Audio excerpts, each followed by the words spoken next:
Usa ka tingog, usa ka katawhan.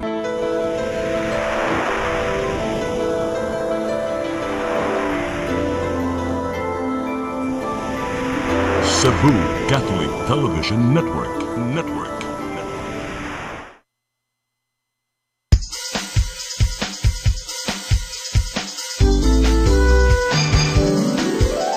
Hello Cebu, maayong buntag. Yaksunta ang kahayag nga nagsulit sa matuod, kadagan sa panghitabo. Hello Cebu, maayong buntag Pinoy.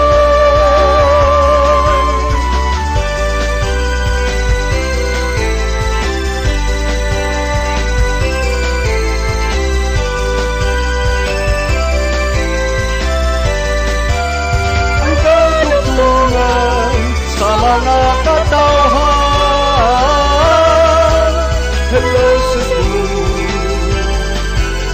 hello Cebu, maayong buntag Pinoy, maayong buntag Pinoy, maayong buntag Pinoy.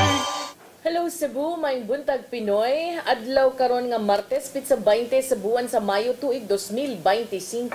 Sangan sa akong partner si Attorney John Destacamento. Ako yung alagad sa kahanginan Malu Inocando Tabar. Solo flight ko today. Ubani ko ninyo ang sa alas 9 karong buntaga sa tong programang Hello Cebu, maayong buntag Pinoy. Dili ta maglangan ato dayong ipadangat kining atong front pages or sa dili pa ato sang unahon ang ato ang latest weather update.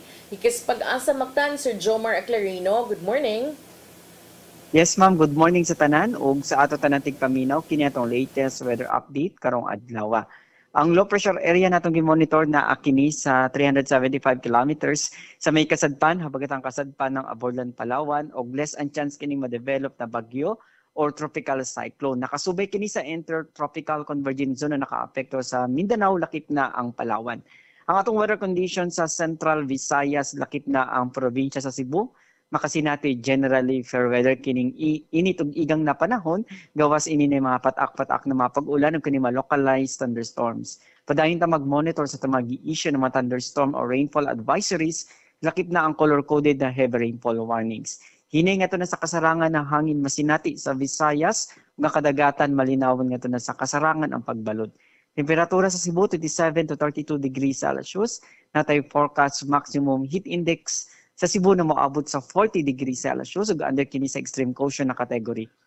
Haring adlaw mosalop alas 5:59 sa hapon, ang dagat mutaob sa alas 2:59 karong hapon.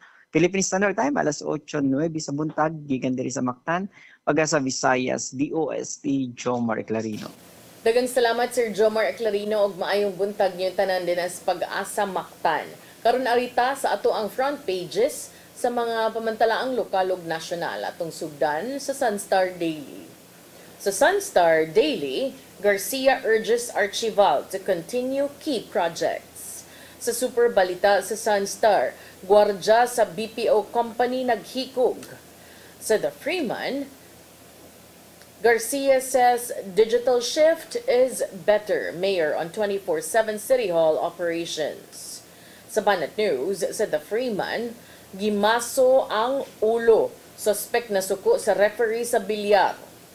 Sa Philippine Daily Inquirer, disqualification cases suspend Duterte Youth and BH proclamations.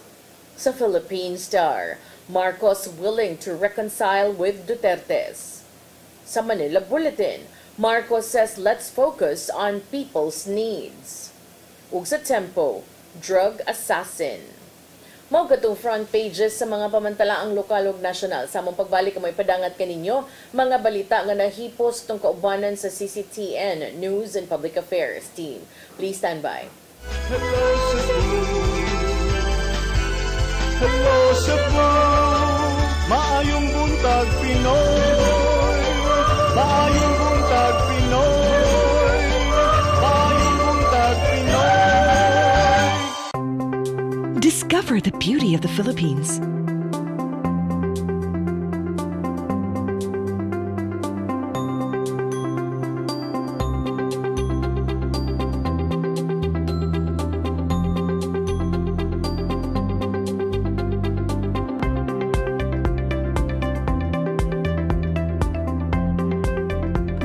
Philippine Airlines, the country's flag carrier.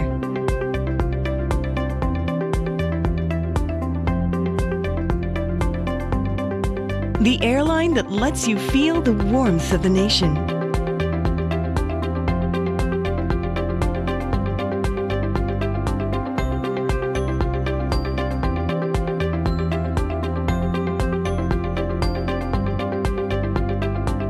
Mabuhay!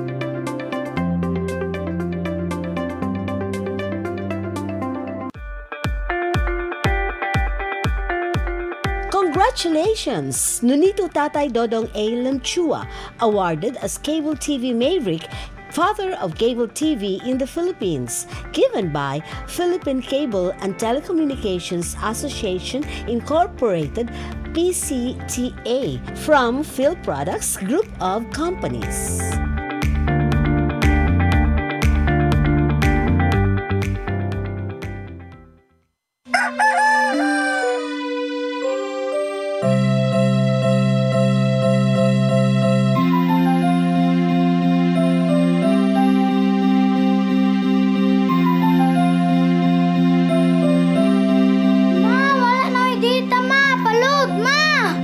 Sorry ma'am, na-late ko. Nangita pa mong gusto para internet sa kong anak ma'am. Ay, wala na yung problema. Mag-Sinisibu! Sinisibu, Sinisibu. For your internet connection And for the signal of your cable TV. so fast and straight, the transmission to your phone. Sinisibu! Sinisibu, Sinisibu. Offers you to have fiber optics. For your viewing experience, perfect and clear so far. So great and affordable for you to enjoy. Sinisibu. Sinisibu Television Network Incorporated offers fiber to the home broadband internet bundled with fiber to the home cable TV connection. Sinisibu Television Network Incorporated with its operation in Metro Cebu and the whole province of Cebu soon. And affordable for you to enjoy. Sinisibu!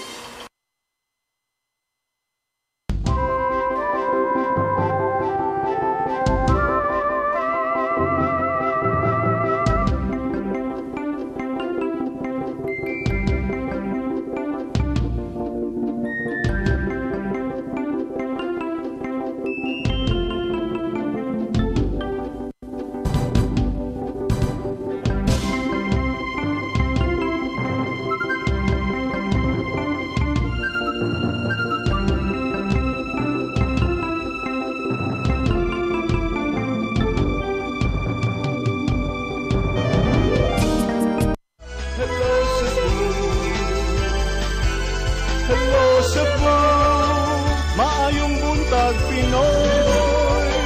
Maayong buntag Pinoy. Maayong buntag Pinoy.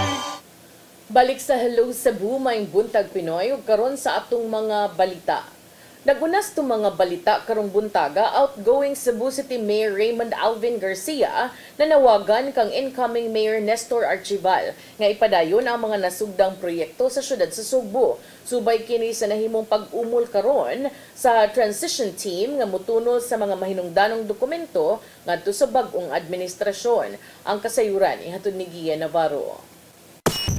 Gikumpirmar ni outgoing Mayor Raymond Alvin Garcia nga giumol na ang ilang local government transition team nga maoy mututok sa pagtudol sa mga dokumento ngadto sa bag-ong administrasyon. Langkuban kini sa masakop gikan sa department heads sa city government uban ang Department of Interior and Local Government. Maong gilauman ni Garcia nga sa di madugay makigsabot niya si incoming Mayor Nestor Archival alang sa mamahimong dagan sa transition. Buot ni Garcia nga mapadayon ang pipila ka mga programang nasugdan sa iyahang nga termino sa Cebu City Government alang sa kaayuhan sa mga konstituente. Usa na nini mao ang pagpatiwa sa Cebu City Medical Center building diin ana pa sa proseso sa bidding ngadto sa bag-ong contractor. It's a matter na lang of signing the contract with the contractor so that masugdan na gyud no ang pagtiwas sa CCMC. Now if you ask me pila ka days mahuman, it really depends on the contract. Kinahanglan usab nga mapadayon ang pipila ka mga infrastructure programs aron makontrolar og di mosamot ang pagbaha. Gilaro usab ni Mayor Garcia ang pagpadayon sa Cebu Bus Rapid Transit Project. For transitional housing, so I hope nga ma-continue kay para manglimpyo manggalita o mga estero, manglimpyo manggalita mga sapa o na may mga demolition na atay temporary or transitional housing para sa itong mga tao. Usa sa mga tinguha sa maabot nga liderato ni Archival, mao ang 24/7 operation sa pipila ka mga buhatan sa Cebu City Hall. Kini aron maka-accommodate ang ubang mga trabahante nga makapaymos sa mga serbisyo sa City Hall. Apil na kato mga nanarbaho sa BPO community. Maong gilauman ni Garcia nga tumanon kini sa maabot nga administrasyon, inubanan usab sa pipila ka mga ahensya sa gobyerno. Atong ibuhat sa transition, I would really turn over and tell the new administration, this is what I have started, this is what I have done, palihog, ipadayon. Navarro, CCTN News. Samtang Police Regional Office 7 kun PRO 7 mipasigarbo nga mikunhod ang crime volume sa tibuok Central Visayas ato sa midterm elections karong tuiga. Kini kun itandi sa mga krimen itong midterm election sa tuig 2019. Ang kasayuran ihatod ni Arnold Bustamante. May tibok sukanto sa 76.92% ang crime volume sa tibok Central Visayas ato sa 2025 midterm election neto nga Mayo 12, 2025 kung itandi kini sa 2019 nga midterm election. Subay sa hugot nga pagpangandam sa seguridad sa kapulisan ug ang operational discipline ang Police Regional Office 7 ubos sa pagdumala ni Police Brigadier General Rodrigo Maranan nakatala og mahinungdanon nga pagkunhod sa dagkong krimen atol sa national and local election. Kini tungod sa kaepektibo silang nga subsub nga kampanya sa kahusay kalinaw sa kapulisan sa Tibok Region 7 base sa dato sa PNP Crime Information Reporting and Analysis System (CIRAS) niadtong Mayo 15, 2025 tulo ka adlaw human sa piniliay ang total crime incidents kun TCI nakatala lang kini og 55 itandi sa 192 niadtong 2019 nga eleksyon nga miubos kini sa kinatibuk-an nga 71.35%. Ang TCI naglangkob kini sa duha ka mga mahinungdanong components kini mo ang Peace and Order Indicator kon POI nga naglangkob sa dagkong krimen sama sa murder, robbery o physical injury. Din mikunhod kini gikan sa 109 niadtong 2019 ngadto na lang sa 31 karong tuiga ngadto ni pag-ubos sa 71.56%. Kini subay sa paglambo silang crime prevention ug police visibility. Ang Public Safety Indicator kon PSI nga naglakip sa non-index crime incidents sama sa vehicular accident lakip na sa miubos gikan sa 83 ngadto na lang sa 24 nga mikibra og 71.8%. Kini nga resulta makatumbo kini sa inisyatiba sa liderato ni Maranan lakip na niini ang full deployment sa mga uniform personnel sa mga polling precincts, paggamit sa mga high technology nga mga kahimanan alang silang surveillance, pag-activate sa Regional Incident Command and Monitoring Centers ug ang hugot nga pakigalayon sa Commission on Elections ug COMELEC, Armed Forces of the Philippines, local government units ug sa komunidad. Atol ngadtong adlaw sa eleksyon Mayo 12, 2025, unom lang ka mga index crime na natala nga record sa PRO 7 sa Tibok Central Visayas itandi sa 26 niadtong 2019 nga midterm election din miubos kini og 76.92%.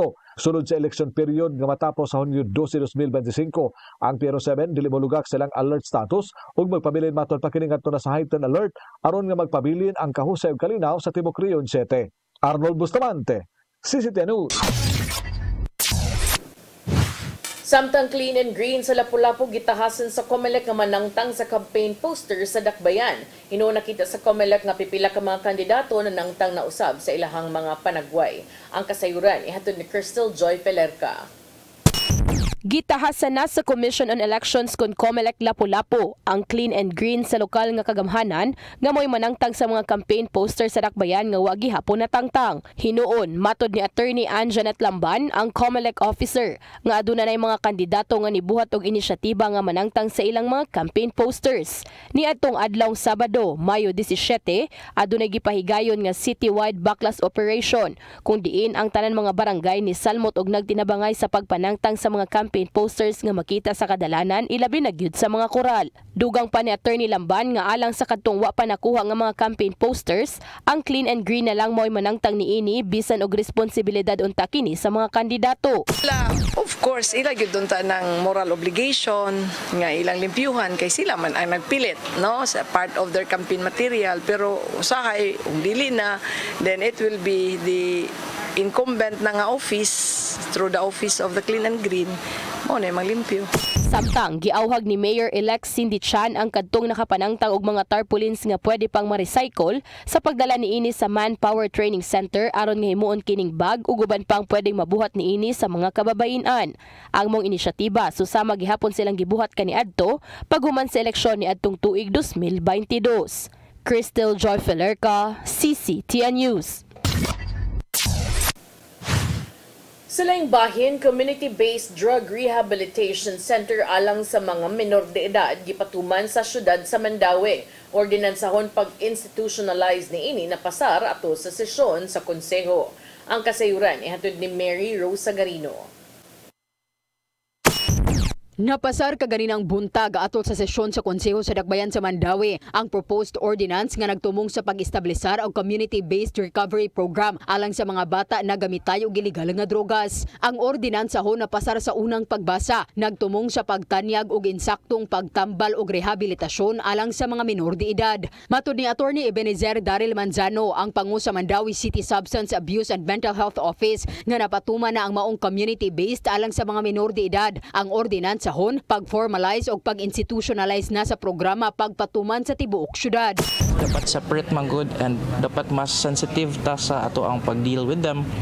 We do not deal with them the same way as we deal with adults. Makaingon ta, Mandaue City will be one of the cities who would adopt this human rights-based approach in handling drugs, especially with children. Base sa datos sa nasyonal ni atong tuig 2023, moabot sa 41.96% ang nagamitay sa illegal nga drogas nga nag-edad og 15 ngadto sa 19 anyos. Sa Dakbayan sa Mandaue, 109 sa 1,106 sa total nga kliyente ang nitaho sa ilang unang paggamit sa drogas sa dihang sila ubos sa 18 anyos. Ang community-based rehabilitation alang sa mga menor de edad gipatuman sa pakigtambayayong sa mga organisasyon sama sa Bidlisio Foundation og naglakip sa nasundog mga palisiya gikan sa Dangerous Drugs Board og sa Mental Health Act. So far so good na atay mga na-withdraw na nga mga bata, meaning kanang naka-stop na sila, naka-overcome na sila sa ilang paggamit together with their family na atas mga more than 70% sa ato ang success rate karon sa ilaha. Actually kung sa numbers, balik ko atong sa numbers ba, dili man gyud siya nato mahatag ragud nga si Mandaue lang. Si Mandaue will be siguro one of the first na nga makapapasar og ordinance nga really specializing on children. Ang isugyot nga programa nagsuporta sa pagpanilipod sa bata, pagkapribado og individual nga pag-atiman uban ang mga intervention nga gidisenyo aron matubag ang ilang mga panginahanglanon. Gidili niini ang mga lakang sa pagsilot sama sa pagpriso uban sa mga hamtong ang pangidaron, mugshot og strip searches og nagsiguro nga ang pagsalmot sa mga bata sa programa voluntaryo ug matinahuron sa ilang dignidad. Sa maong ordinansahon, magtanyag usab ang syudad og financial assistance sa mga accredited NGOs nga nagdumala sa child-focused rehabilitation services. Mary Rose Sagarino, CCTN News. Sa atong katapusang balita, Pope Leo XIV miawhag sa mga Katoliko nga ihalad ang gugma sa Ginoo ngadto sa tanang katawhan isip mga instrumento. Kini mo'y nahimong mensahe niya human sa labing una niyang Santos nga Misa isip labing dakong opisyal sa simbahan. Mga detalye sa report ni Gia Navarro. Gisaksihan sa libuan ka mga Katoliko sa St. Peter's Square sa Vatican City, Rome, ang inauguration mass ni Cardinal Robert Francis Prevost o mas nailan karon isip Pope Leo XIV. Sama sa gilauman, giabibahan siya sa mga dumuduong sakay sa iyahang nga Pope Mobile. Napuno hinuon sa kadasig ang palibot sa mong syudad sa dihang gisinggit sa mga Katoliko ang ngalan ni Papa Leo isip ika-267 nga Santo Papa sa simbahang Romano Katoliko. Naimong sentro sa iyang wali kagahapon ang dakong gugma sa Ginoo nga angayang isabwag og ihalad ngadto sa isig kaingon. Tungod niini, miaw hagang bag-ong Santo Papa nga buhaton gid kini aron ipatigbabaw ang panagiusa ning kalibutan ong Kristohanon. Gisaway hinuon sa Agustinong si Papa Leo ang panaglahi-lahi sa tao tungod sa managsumpaking baruganan sa kinabuhi nga niresulta sa hilabiyang kagubot sa bisan asang bahin sa kalibutan. Dugang pa sa 69 anyos kay Santo Papa nga kinanamakabot ang malungtarong panagiusa, pinagisugugma sa Ginoo nga walay pili alang sa tanan. Mipasalig usab si Pope Leo XIV nga padayonon ang mga nasugdan ni anhing Pope Francis nga mao ang mga lakang aron paghawas sa kalisdanan sa matag usa ug malunhawong kalikupan patok siyang pagguba. Hilabihan ang kalipay sa mga nakasaksi sa mong misa. Sa diyang gibutang ni Cardinal Luis Antonio Tagle ang Fisherman's Ring ngadto sa tudlo ni Cardinal Prevost. May numdumang gisaysay ni Tagle nga nihatag siya og candy ngadto kang Prevost ato sa conclave sulod sa Sistine Chapel aron matud pa dili magutman. Sa kasamtangan, nagpabilin si Tagle sa Dicastery of Evangelization isi Pro-Prefect hangtod nga makatudlo si Pope Leo og mga bagong opisyal sa Vatican. Ian Navarro, CCTN News. Mao katong mga balita nga nahipos tong kaubanan sa CCTN News and Public Affairs Team ug inyo katong nakita kagahapon sa atong mga balita sa Sayri 47. Mo break sa ta ug sa atong pagbalik atong mga paghisgot-hisgot, please stand by. Hello Cebu, maayong buntag Pinoy, maayong buntag Pinoy, maayong buntag Pinoy. Discover the beauty of the Philippines.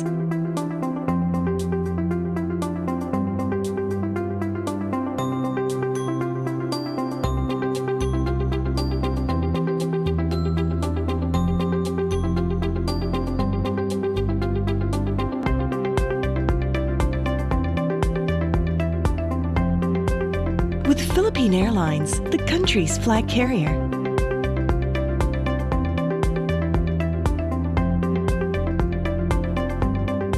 The airline that lets you feel the warmth of the nation.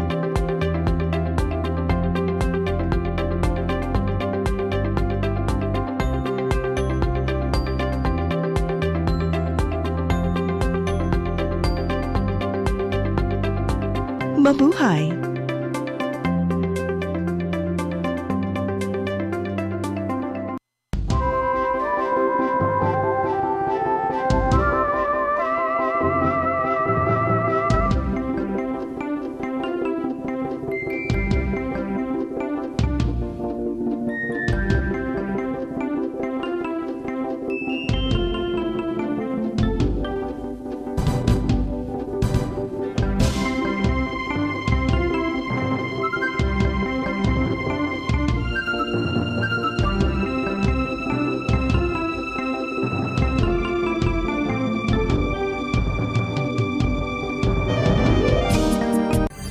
Ito ang programa kung saan magko-collaborate ang ating mga ozone na doctors para ibahagi ang kanilang kaalamang medikal. I believe with all my heart that the Lord is allowing us to understand that He's the one who are extending this life and we have to really take care of our body. Yes.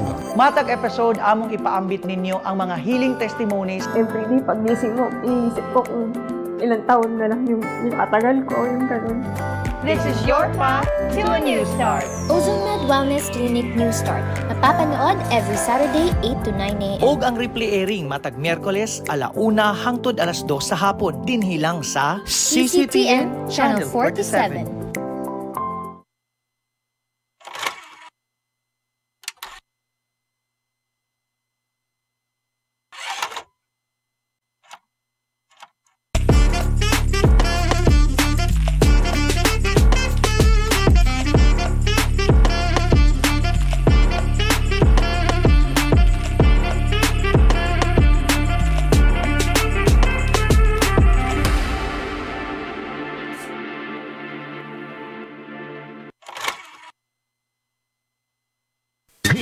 PRO7 Action Files.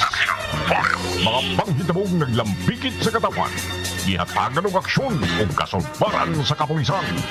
PRO7 Action Files. Base sa talaan sa Police Regional Office 7, nakarating padayong gisubay at taganong katinawan, pinaagid ng maong tulumanon. PRO7 Action Files. Abang kaninyo sa Police Regional Office 7 o NTV CCTN.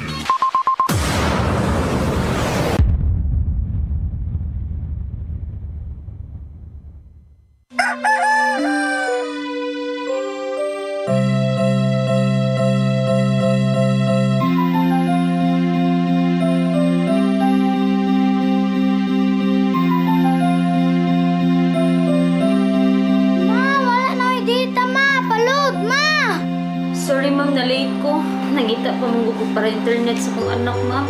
Ay, wala na yung problema. Pag-Sinisibu! Sinisibu! Sinisibu! For your internet connection And for the signal of your cable TV. so fast and straight, the transmission to your home. Sinisibu! Sinisibu! Sinisibu! Offers you to have fiber optics. For your viewing experience, perfect and clear so fast. So great and affordable for you to enjoy. Cine Cebu Television Network Incorporated offers fiber to the home broadband internet bundled with fiber to the home cable TV connection. Cine Cebu Television Network Incorporated with its operation in Metro Cebu and the whole province of Cebu soon. And affordable for you to enjoy. Sinisibu! Ang kinabuhi puno sa hagit. Sugpil na ka, Dri, ha? Ay, paginarte! Magdita ka! Puno sa pangutana. Bata pa gani ka kayo? Naguyab-uyab na ka? Kinsa man ang mga masakitin ako din ay karoon ha, kinsa! Kung sibuti mo'y pasabot, Daddy! Puno sa luha. Pagpili pa, ako nga imong anak o kanay imong mga babae. Kasuko! Yung ano pa? Ano itang kali, Papa? Apan bisan mangit-ngit pa ang imong kalibutan, aduna pa'y nagpahiping kahayag. Aduna ka pa'y kasumbungan. Mga laman, hanap na. Dear Tatay, tunog na unlod na. Nganong handungan. Way laing paagi aron masabtan nato ang Biblia. Kinahanglan nga doon natay relasyon kang Hesus. Hangtod sa layan natong panaguban, daghang salamat. Shalom. Tunog na unlod na. Hello Cebu, hello Cebu, maayong buntag Pinoy, maayong buntag Pinoy, maayong buntag Pinoy. Balik sa Hello Cebu, maing buntag Pinoy at una hog tuki karong buntaga kining kabahin sa mga transisyon no dinhi sa dakbayan sa Sugbo. Si outgoing Cebu City Mayor Raymond Alvin Garcia indot tan-awon para nako kanang kuan lang ba kanang kalma lang ba dili bitter nga napildi cooperative sa umaabot nga mupuli nga administrasyon unya ang iha lang giingon no sa mga balita nga nanggawas niingon siya iya lang gipadayag ang iyang mga panghinaot nga ang mosunod nga administrasyon ni incoming Mayor Nestor Archival nga unta matud pa ipadayon ang mga proyekto nga iyang gipang nasugda no lakip na niini ang katong mga finishing touches matud pa sa Cebu City Medical Center, mga school buildings ug kining mga proyekto niya nga gihimo sa iyang panahon nga aron unta sa pagsulbad sa problema sa baha or to mitigate the flooding in the city no. Kini may pamahayag ni Cebu City outgoing Mayor Raymond Alvin Garcia atol sa iyang press conference kagahapon uban usab sa iyang pagkumpirmar nga nakadawat na siya og letter request gikan kang Mayor-elect Nestor Archival alang sa usa ka meeting, no, magtagbo sila og kanisab mo ay pasabot nga pagsugod sa ilahang transition ug ilang pagkighinabi unya aron ang tumong niini mao ang hapsay nga pag transition o pag-turnover sa mga kinahanglan ng mga importanteng dokumento ngadto sa umaabot usab nga administrasyon. Si Garcia nitumbok sa mga dagkong proyekto nga iyahang gipanghinaot nga ipadayon, lakip na ang pagpinirmahay sa kontrata alang sa finishing touches sa CCMC, ang katukuran sa 5 ka mga school buildings, ang pagpakatap sa mga personnel ug mga ekipo sa mga family health centers. Dunay po yung mga slope protection project sa mga bukirang barangay, transitional housing, master drainage plan, mga pagpalit sa mga luna alang sa Cebu Bus Rapid Transit, ug ang pagpanghatag og mga libre nga maintenance medicines alang sa senior citizens. Kaning mga I think kaning mga libre nga mga maintenance medicines alang sa senior citizen, dako kay puruhan para na kung mapadayon ni because in the first place, administrasyon ni Mayor Tommy Osmeña nga running mate o karon vice mayor ni incoming Mayor Nestor Archival mo'y nagpasiugdaan ni kaning pagpanghatag og mga maintenance medicines dili lamang sa senior citizens kundi lakip na ni adtong mga dunay mga gihambin nga mga balatian o mga sakit nga nagkinahanglan og maintenance medicines. So matud ni Garcia nga nadawat niya ang letter request ni incoming Mayor Nestor Archival kagahapon, no, og siya ni padayag nga kanang hopeful siya, positive ang iyahang mga panglantaw, no, kabahin usab sa gihimo sa incoming mayor. Apan wa pa sila nakasabot og specific nga pizza kay moopasad ni ang ilahang i-arrange, no, sa outgoing mayor ug sa incoming mayor. Matud ni outgoing Mayor Raymond Alvin Garcia, nadawat lang niya ang suwat kagahapon ug nalipay siya tungod kay matud pa daw sa gi-accommodate ni incoming Mayor Nestor Archival ang iyang schedule tungod kay busy pa sila sa nahabiling buwan ug tunga sa iyang pagpangatungdanan sa dakbayan sa Subo. Matud ni Garcia, iyahan na usab nga giila ang iyahang transition team nga naglakip usab sa mga department heads ug mga representante gikan sa Department of Interior and Local Government kun DILG. Lakip na usab ang sekretary sa dakbayan sa Subo ug representante gikan sa mga accredited civil society organizations o people's organization. Itumbok ni outgoing Mayor Raymond Alvin Garcia ang kaimportante sa kining hapsay nga transition ug siya ni padayag usab sa iyang tinguha nga way mga babag. Matud ni Garcia nga nahimo na niya iyang bahin as far as the transition is concerned ug seryoso kay siya nga di siya gustong naisango o mga babag nga mahitabo panahon sa pag-transition gikan sa iyang administrasyon ngadto sa umaabot nga paglingkod og sa administrasyon ni incoming Mayor Nestor Archival. Siya mihatag sa iyang full support o cooperation ang iyang gitunol ngadto sa incoming administration. So diyang gipangutana kabahin sa mga potential nga mga topic alang sa ilang hisgutanan sa iyang umaabot nga meeting ni incoming Mayor Nestor Archival. Si Garcia niingon nga buot niyang hisgutan ang pagpadayon sa mga proyekto ug mga programa nga nasugdan panahon sa iyang termino. Niingon siya nga dunay daghang mga butang nga iyang nasugdan ug iyang panghinaot nga kini humanon sa musunod nga administrasyon. Matud ni Garcia, siya nang hinaot usab nga daghang mga inisyatiba nga nasugdan sa iyang panahon ang kumpletuhon unta sa sunod nga administrasyon.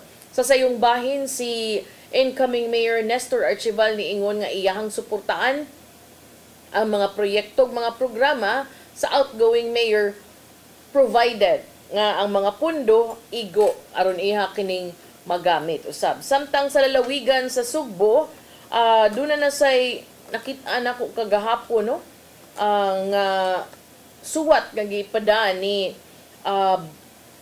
incoming Governor Pamela Baricuatro ngadto sa DILG. Doon na siya gipagawas, gipada nga suwat kay nagpatabang siya sa DILG kagahapon aron masugda na matud pa ang pagpangandam alang sa hapsay usab nga assumption of office karong Hunyo 30 tuig 2025. Sa usa ka suwat nga gipitsahan kagahapon Mayo 19, suwat man to sa pen paper, gipublish to sa Sunstar kagahapon ug sa Freeman I think. Matud ni incoming Governor Baricuatro, yang gipirmahan dito, iyang gihangyo ang DILG Provincial Director nga si Dr. Jesus Robel Sastrillo Jr. nga mo-coordinate sa iyahang Local Governance Transition Team. Subay kini sa DILG Memorandum Circular number 2025-016 nga naglatid usab sa opisyal nga proseso for power transitions human ang lokal nga piniliay. Si DILG Regional Director Leocadio Trovela ni pasabot usab ngadto sa The Freeman sa proseso o sa panginahanglan niini subay usab sa transition process to ensure and facilitate an orderly transfer of responsibilities and uphold service continuity. Kini matud pa makamenos sa mga pagkabalda ug makahatag usab og katin-awan for both the outgoing and the incoming officials. Si Attorney Edmond Lau mo'y mangulo sa transition team ni incoming Governor Pamela Baricuatro ni tumbok nga ang ilang pag-coordinate sa DILG base usab sa mandato sa memorandum ug sa Local Government Code of 1991 which holds officials accountable for all LGU properties and records. Ang transition process matud ni Trovela subay usab sa pipila ka mga probisyon sa Local Government Code nga naglatid usab sa primary and secondary accountability for government property, ang responsibilidad sa paghipos o pagtipig niini ug ang liability sa mga accountable officers sa gayon nga kini wa gitarong og gamit, gipasipad-an o baka nawagtang. Duna say mga duties ang transition team base usab sa DILG memorandum nga akong gihisgutan kaganina nga ang mga local government unit kinahanglan mo hulma na, mohimo na og local government transition teams at least 2 months sa dili pa mahuman ang administrasyon aron makahatag og igong panahon alang sa pagpangandam. Ang local government transition team gitahasan sa pagsiguro nga hapsay ang pag-turnover sa karaan nga administrasyon o outgoing nga administrasyon ngadto sa incoming officials, lagip na ang pipila ka mga responsibilidad sama sa pag-inventory sa mga LGU properties. Tungod niini, ang mga detalyadong listahan sa tanang immovable and movable properties, kompleto, apil mga picture, photos, mga lugar kung asa ni nahimutang, ang report sa condition niini, kinahanglan matud pa nga kumpletohon og ang inventory magsilbi nga official record alang sa outgoing ug sa incoming administration. Ang local government transition team gitahasan usab sa pag-preserve sa official records ug mga dokumento sama sa mga development plans, annual budgets and procurement plans, audit report, mga executive order, mga ordinansa ug staffing pattern. Lakip na sab ang COA report ug financial disclosures, land use and investment programs, and citizens charters ug disaster preparedness reports. Ang mga outgoing officials kinahanglang mo kumpleto niini ug mo submit sa ilang mga prescribed turnover forms nya andamon usab nilang incoming leaders ilang i-brief ug moapil usab sila sa formal ceremonies. Kining mao nga transition naglakip sa comprehensive orientation on governance, mga key programs, and pending projects. Ang mga LGUs kinahanglan usab mo submit og final transition report ngadto sa DILG Secretary pinaagi sa Bureau of Local Government Supervision nga nag-summarize sa tanang mga kalihukan, mga hagit nga ilang nasugatan ug mga rekomendasyon aron ma-improve o mapalambo kini. So, sa kaso ni Governor Pamela Baricuatro, incoming Governor Pamela Baricuatro, sa iyang bagong administrasyon, ang DILG maoy makiglambigit sa both the outgoing and incoming teams aron ma-facilitate ang coordination ug matsubay ug matuman ang transition protocols. Matud ni Attorney Lau nga ang team ni incoming Governor Baricuatro nang hinaut usab nga makitagbo na ug makamit na ni Governor Gwen Garcia o sa iyang transition team aron masugda na ang synchronized planning. Niingon siya nga optimistic sila ug hopefully kini mo ay mo pave the way for a smooth transition aron ang services magpadayon didto sa kaayuhan sa mga Sugboanon. Matud usab ni Lau nga ang DILG Provincial Director nga si Sastrillo makigtagbo sa buhatan sa outgoing governor nga si Gwen Garcia aron magsabot usab sa transition activities ug sa timeline. Si Attorney Lau nang hinaot uban usab ang iyang transition team nga by next week ang DILG ug si Governor Garcia magkasabot na on the transition activities, magkasabot na ug magkakit-anay na, magka-meet na ang duha ka komitiba sa part sa province ug sa transition team usab sa part sa incoming governor nga si Pamela Baricuatro. More than anything else, matud ni Attorney Lau nga responsibilidad sa tanang partido ang pagtuman sa mga procedures nga nalatid sa memorandum circular for the benefit of the Cebuanos. So kana no, mao na yung mga kabisihan in the coming days and weeks sa ato ang mga outgoing ug incoming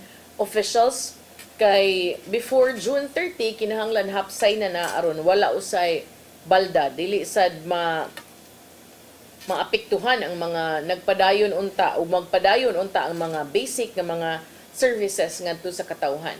So mao na ang mga updates diri sa lokal nga bahin samtang dito sa kauluhan kagahapon 52 ka mga party lists ang naproklamar na apan dunay duha nga wa maproklamar naggi-defer ang ilahang proklamasyon tungod usab sa mga disqualification cases. So duha ka mga winning party list groups dili pa mahimong mag-victory party, dili pa makasaulog sa ilang kadaugan, human usab gisuspenso ang ilahang proklamasyon tungod kay dunay nag-ung-ung ang mga reklamo batok kanila. Ang Commission on Elections nga naglingkod isip National Board of Canvassers ni proklamar sa 52 ka party list groups ug ang ilahang 59 ka representante kagahapon apan way appeal ang Duterte Youth nga maoy number 2 sa ranking sa party lists ug ang bagong henerasyon nga 39 sa ranking sa mga party list nga napili. Sa NBOC resolution nga gibasa kagahapon ni COMELEC Chairman George Garcia, siya niingon nga considering the serious allegations raised in the petitions which involved grave violations of election laws, the NBOC resolves to suspend the proclamation of Duterte Youth Party List and Bagong Henerasyon Party List until the speedy and judicious resolution of the petitions filed before the clerk of the commission. Ang Duterte Youth adunay 3 ka mga party list seats samtang ang BH entitled to 1 seat. Matud ni Chairman Garcia nga ang suspension ruling was based on the determination of the NBOC and the COMELEC divisions nga maoy naghandle sa mga kaso nga giatubang sa duha ka party list groups. Matud ni Garcia nga ang COMELEC division appeared to find merit in the case, but the party list groups are still given the chance to answer the complaints. Dunay duha ka mga kaso nga nag-ung-ung batok sa Duterte Youth Party List, lakip na ang usa nga gifile ni adto pang 2019. Kagahapon dunay manifestation to suspend the proclamation of Duterte Youth nga gipasaka usab ngadto sa COMELEC. Matud ni Garcia og iyang giklaro nga just because they were not included in the proclamation doesn't mean that they lost. They are winners. Buot sa COMELEC nga maresolbar ang maong issue before all the newly elected officials assume posts on June 30. Iyahang gipasabot nga ang accreditation sa duha ka party list groups wala gikanselar. Iyahang giklaro nga ilaha lang pili nga iresolbar ang kaso batok kanila sa dili pa sila iproklamar kay unfair matud pa nga i-proclaim sila unya later i-disqualify ug magkinaunsa ang resulta sa ilahang mga kaso. Human usab sa proklamasyon kagahapon sa mga napili nga mga party list groups ang BH lakip na usab ang OFW party list nga wa makadaog mitira sa COMELEC tungod kay wa sila na-appeal matud pa sa winner's circle. Si BH Representative Bernadette Herrera niingon sa usa ka pamahayag, "We speak for the 319,803. Let their voices be heard." Without warning and without any prior notice, the COMELEC abruptly announced the suspension of our proclamation as a duly elected party list in the House. No explanation, no copy of any complaint, no summons, no opportunity to respond. Let us be clear. BH has not received, seen, or even been informed of this supposed case. How can we be held to account for an accusation that remains invisible, unnamed, unheard, and unexplained? For OFW Party List Representative Marisa Magsino, ang ilang advocacy matud pa for overseas Filipino workers nagpadayon, bisan pa man og wa sila kalingkod, kay wa sila nakadaog sa party list elections. So kung paminawon nimo ang mga post no sa Duterte Youth og ni Bernadette Herrera sa BH party list, makaingon sa kag naunsa day tuod ni. Ngano man nga kuan man ni, nganong 9 man daog man unta, nganong wa man giproklamar. Matud sa Duterte Youth Party List, kaning naa sa tong screen karon nga matud pa kuan kuno. Kung sila kuno dili palingkuron o pasagdan lang kuno, sasabihin namin sa taong bayan ang lahat ng kalokohan ng Kongreso at COMELEC kung paano nagkakapera ng milyon-milyon sa mga decisions, accreditations, and projects at funds ang karamihan sa inyo dyan. Mao na imong giingon na imong isulti o di mo ideklara or proklama, ako sang pangutana, nganong di mo sad na mo isulti og na kay nakitang di mao kung ang imong yung tumong kaayuhan sa mga tao, kaayuhan sa nasod. So medyo makuan pud ta, maglibog sa ta. So ang imuhang pagsulti sa kamatuoran day magdepende di ay sa pagproklamar nimo og di. So kung palingkuron ka, okay ra ka, appeal sad ka. Compliant o complicit sad ka sa mga binuang nga imong giingon nga imong iyagyag unta. So kana no ato nang atangan og unsay mahitabo pud ana, pero subay sab niining mga party list si COMELEC Chairman George Garcia na nawagan usab nga party list law overhaul, kinahanglan kuno nga i-overhaul ni kay bag-o kuno nga balaod ang gikinahanglan aron matubag ang proper computation o kanang seat distribution para sa mga party list ug aron usab masusi ug makita kung ang mga party list groups tinuod bagyod nga nagrepresentar sa mga marginalized. Sa katapusan, matud pa ang balaod kinahanglang ipahiluna kay there is only so much that we can do. Hinumduman, in the 28 daghan na ang mga nang reklamo kabahin aning mga party list no, dunay uban moingon nga ang mga representante dili tinuod nga gikan sa mga marginalized sector nga ilang giingon nga ilang girepresentar.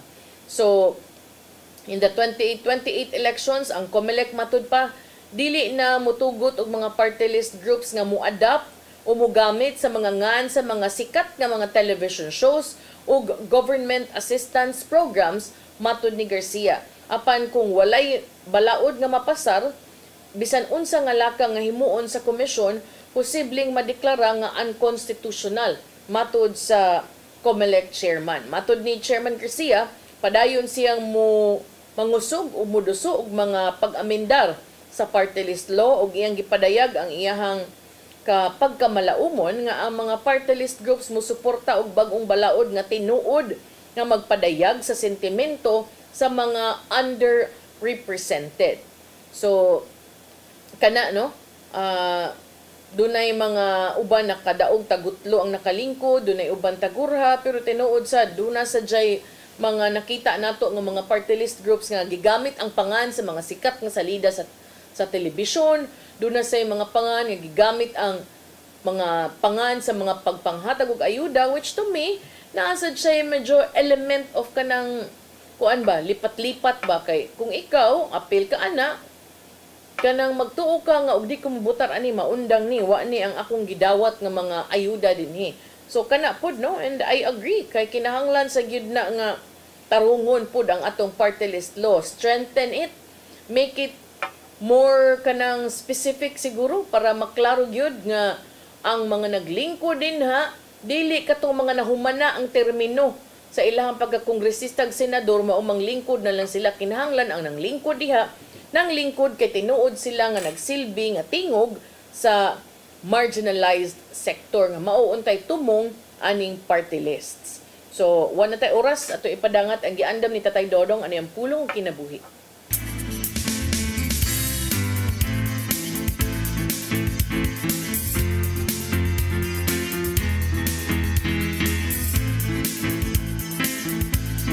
Ang pulong mo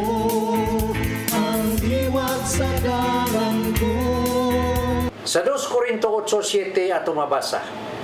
Kamo nga dato kayo sa pagtuo, sa panulti, sa kabalo, sa iyong tinguha sa pagtabang ug sa inyong pagigugma kanamo.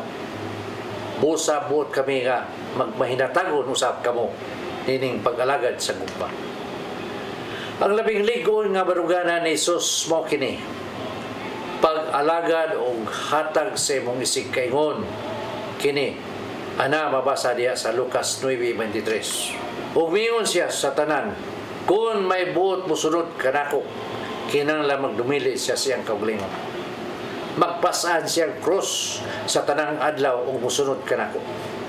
Kini nagpasabot nga dili sayon ang pagsunod kang Kristo. Unselfish decision ang gikinahanglan.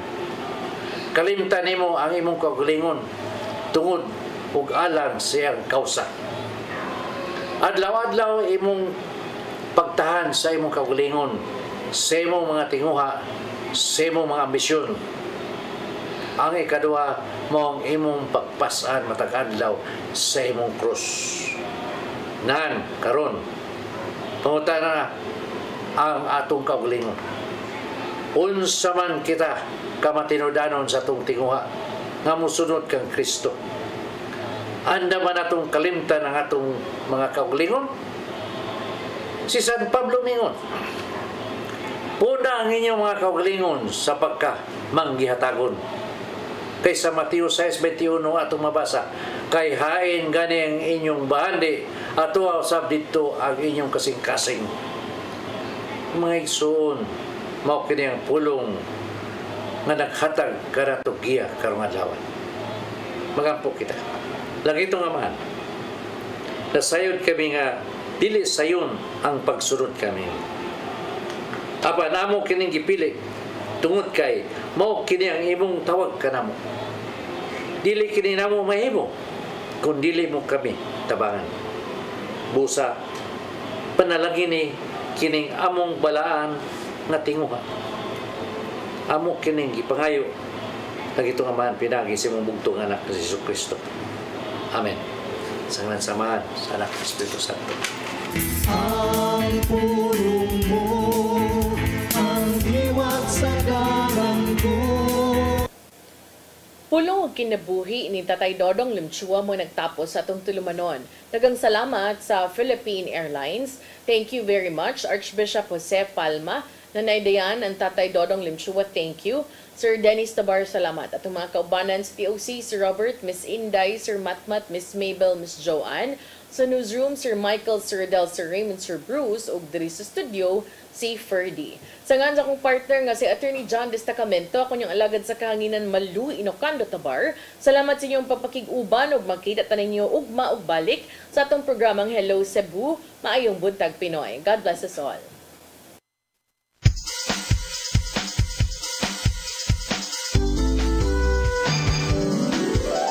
Hello Cebu, maayong buntag, yaksunta ang kahayag. usa ka pagtuo, usa ka